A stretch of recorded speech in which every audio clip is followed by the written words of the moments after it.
Opening the king's diagonal immediately aims for rapid development and central influence. Preparing the advance of the d-pawn, this move shapes a flexible pawn structure for the coming middle game battle. Asserting central presence, d4 immediately contests the e6 pawn and aims to establish a robust pawn phalanx, dictating the early game's spatial dynamics.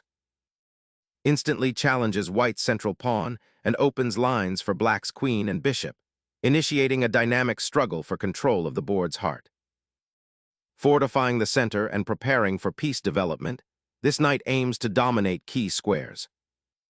Targeting the knight that guards the center often initiates an exciting battle for control of key squares. Gaining space on the queen side, this push forces black's bishop to a less active square or trades it off. Challenging white's central pawn expansion, black immediately fights for queenside space and pawn structure. Securing the bishop's influence on the queen side, this maneuver prepares for an aggressive pawn storm. Exchanging the bishop for the knight immediately resolves tension, simplifying the position and offering black a clearer pawn structure. Opening the b-file and reinforcing the center with the pawn structure creates dynamic imbalances. The doubled pawns, while a structural weakness, grant better central control and potential attacking avenues on the queen side. Positioning the queen here aims to challenge white's central pawns and prepares for potential pawn pushes like c5 or e7, seeking to unravel the cramped queen side. Developing the knight to f3 shores up the e5 pawn and prepares kingside castling, a vital step in securing the king's safety amidst the pawn structure's inherent imbalances. Black aims to consolidate their position after the pawn exchange, seeking to develop their kingside piece and potentially contest the center with the queen or a knight later. Probing the queen side early, white aims to gain a tempo by attacking the pawn, potentially opening the file for rook activity while simultaneously preventing black's typical queenside counterplay with b5. This proactive stance seeks to restrict black's options before they can solidify their structure. Developing the knight to e7, a rather passive square, signals an intention to bolster the kingside defense and perhaps prepare for a cxd4 break later. While it avoids immediate tactical skirmishes, it concedes a significant central pawn majority to white's e5 pawn, a factor that could become a long-term strategic disadvantage. Developing the bishop to this diagonal prepares for kingside castling and also eyes the c5 pawn which black might want to attack. The structure of the game is now quite tense. White has an isolated pawn on c3 which could become a weakness, but also the potential for an open b-file. Black's knight on e7 is a bit passive, so white's development aims to outpace black's potential counterplay. Consider how this piece placement impacts the central pawn structure and potential for pawn breaks later on.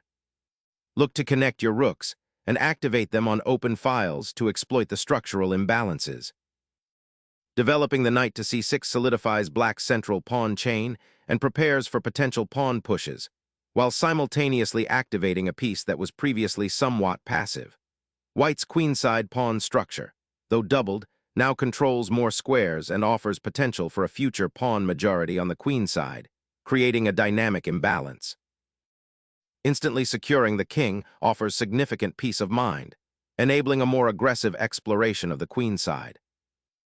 Liberating the queenside pawn opens a crucial diagonal for black's bishop, while simultaneously creating significant structural weaknesses in white's kingside pawn chain, a strategic gamble that sacrifices immediate queenside development for potential long-term positional compensation. Developing the bishop to this square subtly enhances white's central control and prepares for potential kingside expansion, while also offering a vital retreat square should black's queenside pressure intensify. Unleashing a pawn thrust to seize central space. This aggressive push disrupts white's pawn structure, aiming to pry open the e-file for potential counterplay and challenge white's d4 pawn. It's a bold bid to initiate a dynamic struggle, trading off material and positional stability for active piece play, potentially creating weaknesses around white's king down the line if not properly defended. Unleashing a diagonal threat, the bishop repositions to eye the pawn chain and potentially disrupt black's central control, creating a dynamic tension on the queenside that may force concessions. Castling towards the queenside, the black king seeks shelter behind an advancing pawn chain, a common maneuver in this variation of the French defense, yet one that can create structural weaknesses if not supported by active piece play. This decision immediately creates a strategic dilemma. While the king gains some safety, it also locks down the queenside pieces, potentially hindering their development and coordination. Observe how the kingside pawns now present a potential target for white's centralized forces, especially the bishop on a3, which is eyeing the queenside. Consider the interplay of forces around the d5 pawn, as black's central pawn structure is becoming increasingly complex. Opening the e-file with the rook is a proactive step, aiming to exploit the newly created central weakness after black's pawn push, while simultaneously preparing for potential central pawn breaks or kingside aggression. Preparing to contest the open c-file and support the pawn push on f6, this rook's journey to the 7th rank signals a keen awareness of piece activity and the growing pressure on white's queenside structure. Liberating the bishop from its pawn confinement, this capture initiates a positional upheaval, opening lines and forcing a reevaluation of black's kingside defenses. Opening the g-file introduces immediate complications, potentially a double-edged sword as it exposes your monarch. Refocusing the bishop's gaze toward the kingside attack, this maneuver aims to generate pressure along the newly opened g-file and support a potential kingside pawn storm, while simultaneously preparing to castle the king to safety. Flipping the script on white's queen's bishop development, this placing of the rook aims to reassert influence over the central dark squares and prepares to contest the e-file, potentially opening lines for a counterattack on white's advanced pawn structure. Unleashing the knight's potential from the edge of the board, white aims to exploit the newly opened diagonal for his queen and bishop, while simultaneously creating defensive pressure on black's queenside pawns. This aggressive maneuver signals white's intent to challenge black's pawn chain and potentially disrupt his king's safety. Introducing the knight to g6 immediately sharpens the pawn structure's attacking potential, offering support for the d5 pawn and eyeing the potential for a kingside pawn storm should the opportunity arise. Unleashing the queen's might, white aims to shatter black's pawn shield and expose the king, creating a dangerous spearhead towards the kingside with the queen and knight working in concert. The doubled pawns on the c-file might seem like a weakness, but black's intent with the rook lift to g7 is to prepare a powerful kingside assault, utilizing the open g-file that will inevitably arise. This maneuver aims to bring the rook into the attacking fray, creating immediate threats against white's king. Solidifying the kingside pawn structure, 18. g3 aims to prevent black's knight from finding refuge on f4 and simultaneously prepares to develop the bishop to a more active square, potentially g2, which would eye the long diagonal and support a future queenside expansion. This quiet maneuver, while seemingly unglamorous, addresses potential weaknesses and builds a more robust defensive setup for white's monarch. The trade-off is a slight weakening of the dark squares around the king, a nuance that black may attempt to exploit later. Black's queen embarks on an ambitious sortie, aiming to disrupt white's queenside pawn structure and potentially exploit the open file, a bold maneuver that simultaneously exposes the monarch to scrutiny on the kingside, where the f6 pawn is now doubled. Recognizing the pressure building on the queenside, white repositions the bishop to a more active square, aiming to exert influence along the long diagonal and support potential advances on that wing. Initiating a daring rerouting, the knight embarks on a journey from the queenside to reinforce the kingside's defensive structure. Instead of passively defending, black is proactively repositioning a key defender, acknowledging the immediate danger around the king. The knight's transfer from c6 to d8, and likely onward to f7, aims to shore up the weakened kingside pawn structure, creating a more robust barrier against white's attacking potential. This strategic redeployment is a testament to black's understanding that static defenses are insufficient. Dynamic piece play is required to weather white's aggressive setup.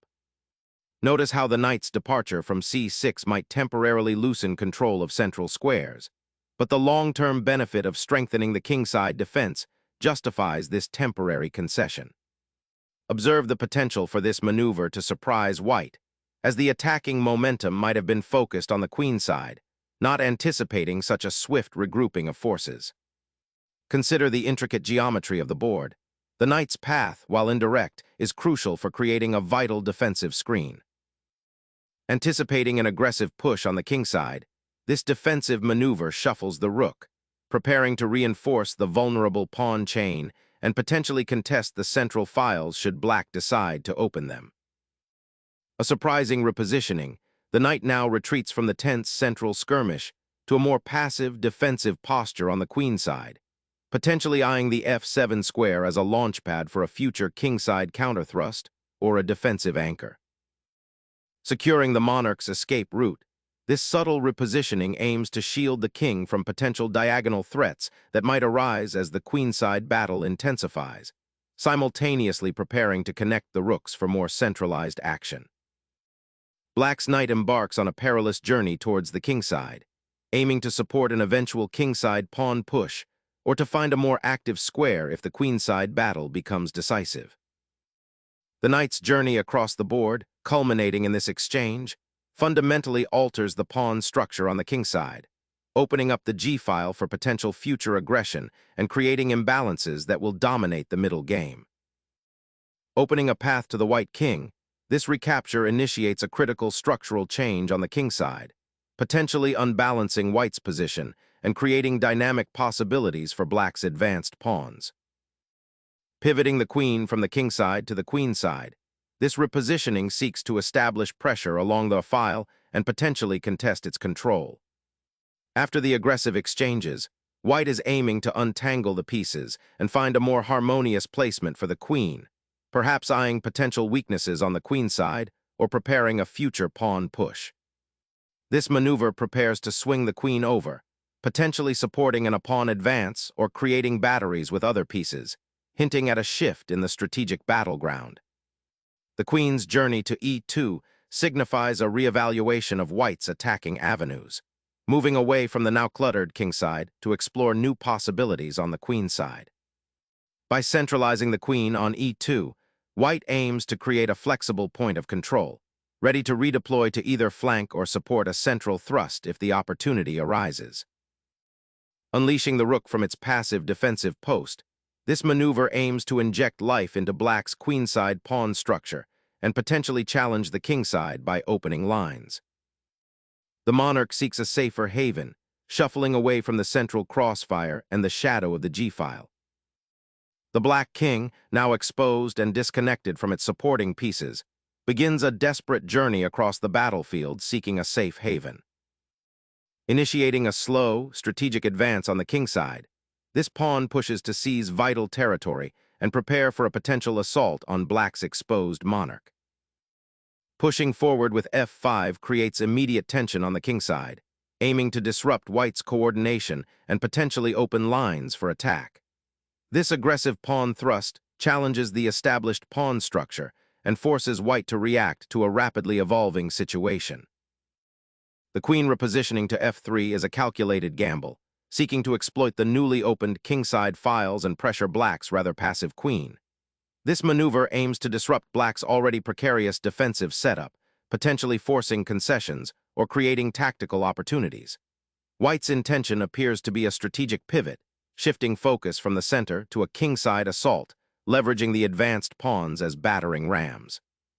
Consider the implications for black's king safety. The g6 pawn is now a significant weakness, and white's pieces might soon find avenues for penetration.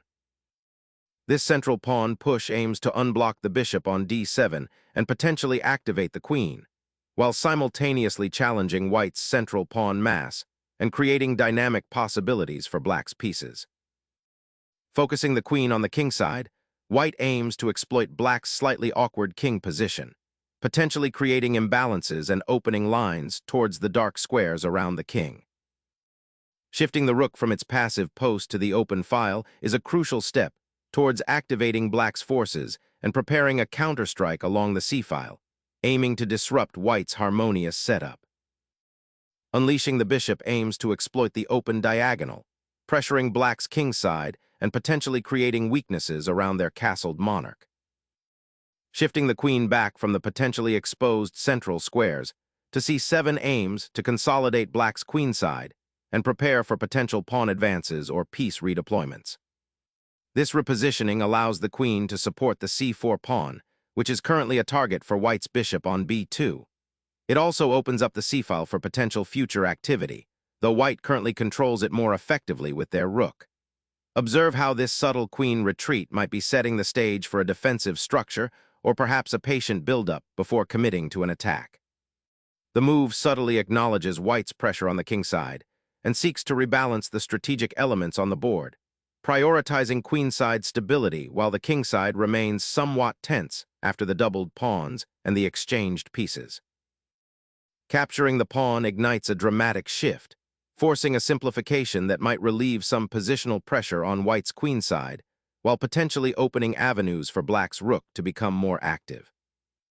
The dust has settled, and with that exchange, the focus now shifts to the potential kingside weakness black has introduced, which white may exploit down the road. Attempting to forcibly expand the queenside, white seeks to gain space and potentially open lines for pressure. But this pawn advance might overextend the king's defenses and create weaknesses along the newly created file.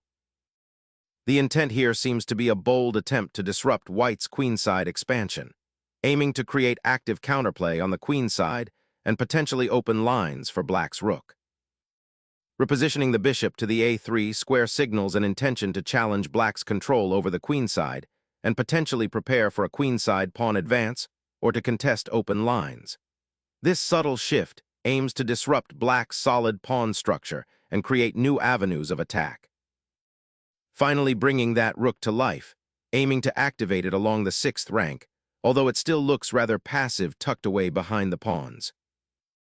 Opening a diagonal for the queen's bishop to pressure black's slightly weakened kingside pawn structure, while simultaneously preparing to potentially challenge the open file should black advance their rook further.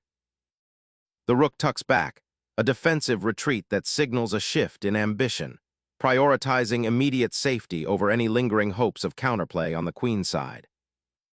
Recognizing the blocked central pawn chain and the isolated queen's rook pawn, this repositioning seeks to activate the beleaguered rook to a more central file, anticipating a potential endgame where such mobility will be crucial for containing black's pawn advances and supporting any future passed pawn creation. Reactivating the bishop by placing it on c6 opens up a crucial diagonal, preparing to challenge white's control of the light squares and potentially enabling a pawn push on the queenside to gain space. Shifting the bishop to this diagonal aims to contest the open c-file, potentially setting up a future bxa3 sequence that would relieve some of black's queenside pressure. Knight relocation ignites a crucial centralizing maneuver, eyeing the now vacated d2 square and threatening to disrupt white's coordinated pieces, particularly if the bishop on a3 retreats.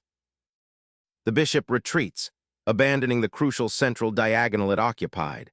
A pawn sacrifice now seems imminent as the knight on d2 is well placed to exploit the open file.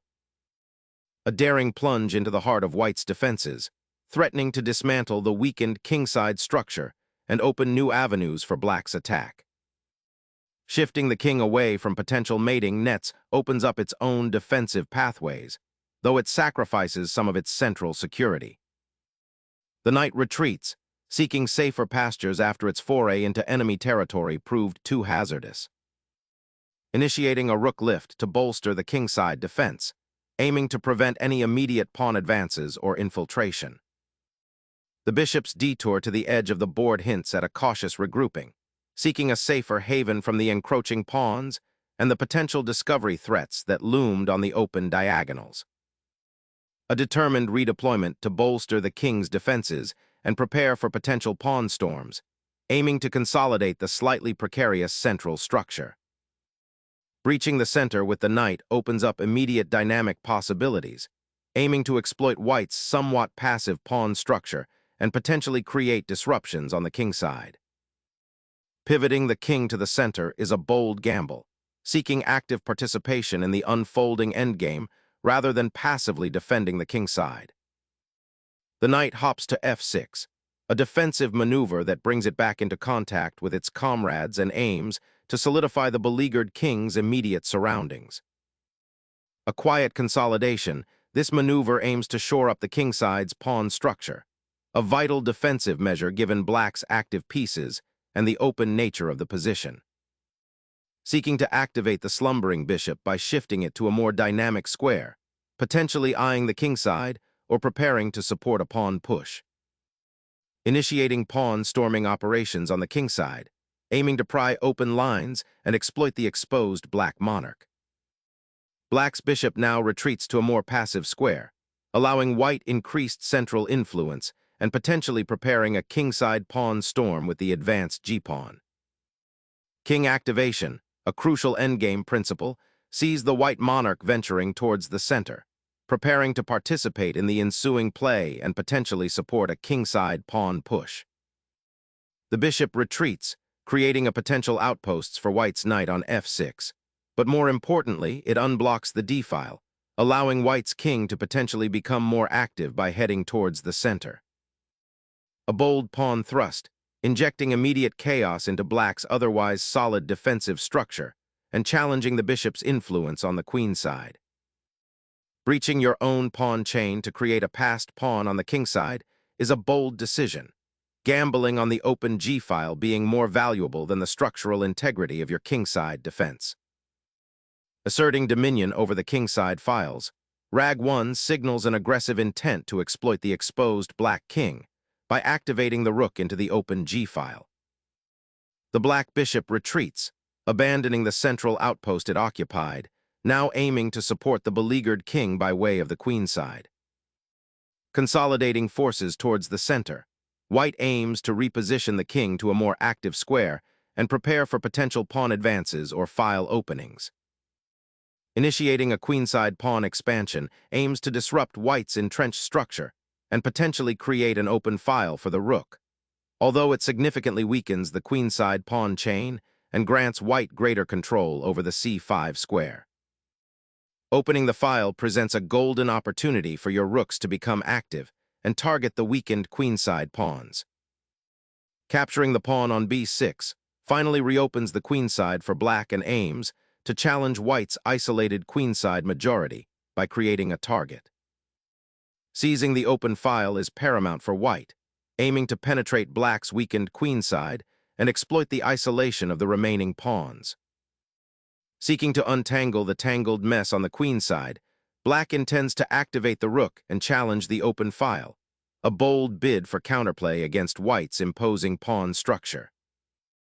Restoring the bishop to its central role aims to pressure black's pawn structure, particularly the isolated c-pawn, and prepare for potential piece exchanges that could favor white's more consolidated kingside. Contesting the open file proves paramount, aiming to disrupt white's centralized battery and find active counterplay before their king becomes a true liability. Sacrificing the pawn opens a critical diagonal for white's bishop, aiming to disrupt black's pawn structure and potentially exploit weaknesses around the king. A desperate attempt to claw back material, but this captures the pawn at the cost of inviting further white pressure down the g-file, potentially exposing the already precarious king position. Unleashing a relentless pressure campaign, white activates the rook on the open file, preparing to penetrate black's weakened kingside defenses and create decisive mating threats. A perilous journey to the kingside begins, seeking the relative safety of the center, but leaving the monarch exposed to further onslaughts. Shifting the bishop to the queenside subtly prepares to contest the crucial file, potentially stifling black's queenside play and offering a more active outpost for the piece. Seizing the open file is paramount, and RB achieves exactly that, forcing white to acknowledge the threat and potentially defend the vulnerable b2 pawn with an awkward maneuver. Prioritizing king safety by centralizing the monarch, the king steps away from potential skirmishes on the queenside and prepares to support the pawn structure's integrity. Instigating a pawn storm on the queenside, hoping to disrupt white's solid structure, is a bold, yet potentially risky gambit aiming to open lines for the rook and create counterplay. Bringing the king forward to support the central pawn structure and prepare for potential pawn pushes, or to provide a safe haven from the opponent's aggressive rook activity. Hoping to exploit the somewhat exposed position of White's king, Black aims to reactivate the queenside and potentially create threats along the b-file or open up avenues for the rooks. Securing the bishop's retreat, this maneuver aims to preserve a vital piece that was becoming somewhat exposed, preparing for a potential repositioning to a more active square or even to shore up the kingside defense if the opponent continues their aggressive pawn advances. The knight's return to g8 feels like a desperate retreat, abandoning the pressure on White's queenside and the active squares it occupied, potentially signaling a passive defense rather than an active counterplay. Unlocking the g-file for potential invasion, bf4 aims to disrupt Black's defensive structure and exploit the weakened kingside pawn cover. Asserting the flank with the pawn creates a dynamic threat, potentially unraveling White's defensive setup on that wing and forcing a difficult decision regarding how to respond to the growing pressure.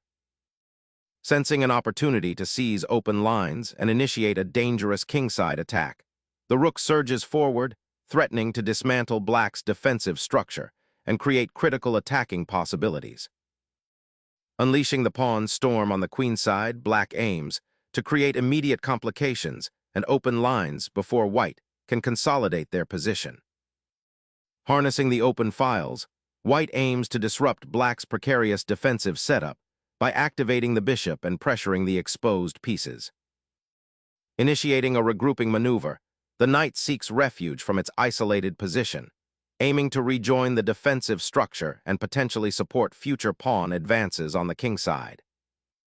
Unblocking the queen's attack vector, the bishop now glares menacingly towards the g8 knight, aiming to disrupt Black's defensive web. Refocusing the king's energy toward the center of the board, this piece seeks to become a more active participant in the unfolding positional struggle, aiming to support the beleaguered pawns and potentially create new avenues for counterplay. Preparing to challenge Black's kingside pawn mass by opening a path for the rook is a bold attempt to disrupt the current static position.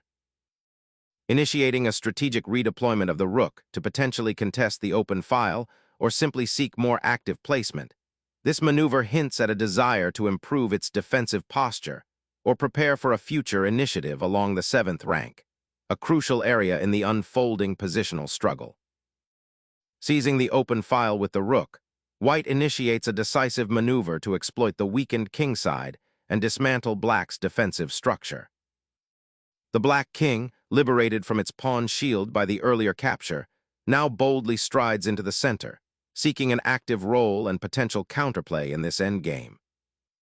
The White monarch ventures out from its protective pawn shield, aiming to directly influence the central theater and perhaps shore up the beleaguered kingside pawn structure. Repositioning the knight to c8 offers a quiet retreat, aiming to regroup and prepare for potential counterplay along the c-file or by supporting a pawn push on the queenside. Consolidating forces, White aims to bring the king into a more active role, preparing to support a potential pawn advance or to centralize more effectively given the open nature of the board. The bishop finally repositions, aiming to shore up the d-pawn and prepare for potential activity on the queenside, a subtle but vital defensive effort after White's last pawn push. Bringing the bishop back to g2 finally anchors that piece, offering support to the pawns and preparing to contest the open files more actively. Initiating a daring pawn push to disrupt White's centralized pieces and potentially create an open file for counterplay. This royal check forces Black to commit their king, potentially creating weaknesses in its pawn shield. The king's newfound freedom to roam the center, while seemingly active, exposes it to potential discovered attacks and creates a vacuum on the queenside where White's rook lurks. Bolstering the bishop's presence on the dark squares, this maneuver secures a crucial outpost and prepares for potential future advances on the kingside, aiming to restrict Black's knight activity and create mating threats. Pondering this advancement to a 3, you're seeking a foothold on the queenside, perhaps hoping to disrupt the White pawn structure or open lines for your rook. However, the immediate pressure on the pawn, combined with the White bishop's strong diagonal, makes this feel like a premature attempt to generate activity. Consider if reinforcing your central pawns or consolidating your pieces might offer a more robust defense against the advancing king and open files. Sacrificing the bishop to expose the enemy king. This dramatic tempo gain forces immediate king relocation and opens lines for the remaining rook, hinting at a decisive mating attack building from this bold sacrifice. Seizing the discovered check is paramount. Letting the king linger in this precarious spot invites further disaster. Unleashing the bishop to eye that weak pawn injects immediate pressure and forces black to dedicate resources to its defense, potentially disrupting their already precarious coordination. The rook now aims to secure the crucial 7th rank, a strategic stronghold that has been fiercely contested, creating a bottleneck for white's limited options and setting the stage for a potential infiltration if white cannot effectively contest the open file. Solidifying central control and preparing to infiltrate the enemy's queenside with the rook's repositioning. This pawn thrust is a final desperate attempt to create a passed pawn, but it will likely be met by white's king and bishop, leaving black's own king exposed. The king ventures into the fray, a bold advance to seize control of the central squares and offer support for the rook's operations. Seeking respite from the looming g-file attack, black endeavors to shore up the weakened kingside structure by reinforcing the pawn chain and opening a new avenue for the knight. The king ventures out, a bold maneuver initiating a perilous dance across the board, aiming to support the rook's potential breakthrough on the 7th rank. Seeking to pry open the file with the knight's support, black attempts to activate the piece on the queen's side. Suddenly regaining the initiative, the bishop sweeps across the board, eyeing the precarious pawn structure and preparing to exploit the vulnerable 7th rank. The knight's desperate lunge aims to disrupt white's queenside space advantage and perhaps force an exchange to simplify the position, but it overlooks the dangerous open file created for white's rook. Opening a path for the bishop to potentially infiltrate the queenside, this bishop repositioning aims to prepare for an eventual advance, perhaps targeting the weak pawn on a4 if the opportunity arises. Shifting the knight to c7 prepares to defend the pawn on a4, which is now under threat from the bishop on g2 and the potential advance of white's king. This defensive posture allows black to consolidate after a long struggle, aiming to avoid further material concessions while seeking any subtle counterplay that might arise. Activating the bishop to the edge of the board opens up lines and pressures black's vulnerable pawn, creating a dynamic counterplay that could disrupt black's defensive setup.